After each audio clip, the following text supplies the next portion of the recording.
Okay, we've grabbed our ball, or you're using a weight here. You can also just do this without anything and just hold your hands out in front. All right, let's go ahead and let's go back to that squat. So we're gonna drive back, and then I'm gonna lift the ball up overhead. Drive the weight back in the heels. If that squat does not work for you, remember your option would be to do that hip hinge. I'll show that here, hip hinge and reach. And I'm gonna start to add a heel raise as I bring that ball overhead. So I'm gonna squat and reach. Let's do that 2 more times. Drive back and reach. 1 more, drive back and lift. All right, I'm gonna step out, and I do not have to do a lot with this to start. So I want you to just start by stepping out, and really this can be more of a squat if you need it to be, but if you can get into a lunge position by lengthening the leg, I want you to do that. And then we're gonna add that optional reach overhead in between. If that doesn't feel good for your shoulders, you can bring the ball out in front instead of overhead. 2 more. Last one, and then we're gonna hold it at the top. Stay here. Alternate the knees, lift right and left. And if that's too big of a movement, get a little smaller.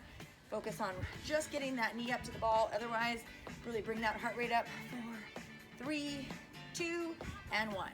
Open back up again. Let's go back to that squat. Woo, here we go. Drive back, now reach. Coming up onto the balls of the feet. Lift up. Let's do that 2 more times. 1 more. Drive back. All right, we've got that side lunge out. Take it to the right and left. If you want, you're gonna add that reach as you come in. Woohoo! All right, let's hold it up to the top, knees up. Come on.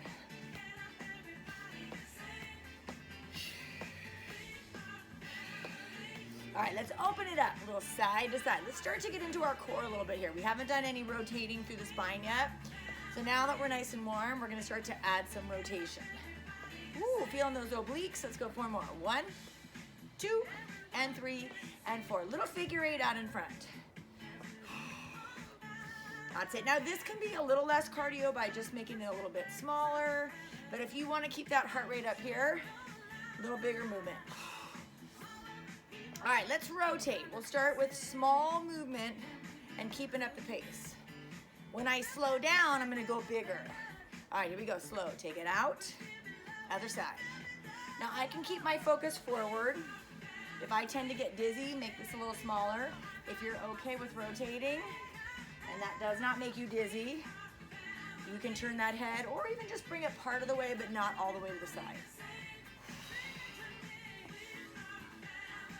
Let's do that 1 more time. All right, we're gonna bring it to the center. Now hip hinge, we're gonna go back to that hip hinge that we did earlier. Drive the weight back into the heels as you hinge and lift. 2 more. Let's start to make this more of a lengthening through the back. So you're using those lat muscles. Now right here, we're gonna drive down. And side to side. Back to that little side to side. Think about hip to hip, little arc over with that ball. And figure 8 in front. Ooh, feels good to move. 4 more. All right, let's rotate fast. Rotate. Now, depending on if you're on carpet, on hardwood floor, what you got going on, make sure that you're bringing that knee and the hip with you. Slow down. Here we go. Woo-hoo. Again, don't want to turn my head all the way. Maybe I just go part of the way or I keep it focused forward. I got all my sisters with me. 2 more. All right, let's bring it center, hip hinge. So we've got those straight legs, but we want to make sure that we're keeping a little softness in the knees and not locking those knees. 1 more. All right, let's bring it into that chest. All right, we're gonna set the ball down and we're gonna grab our cans and we're gonna move into our weights in the next section.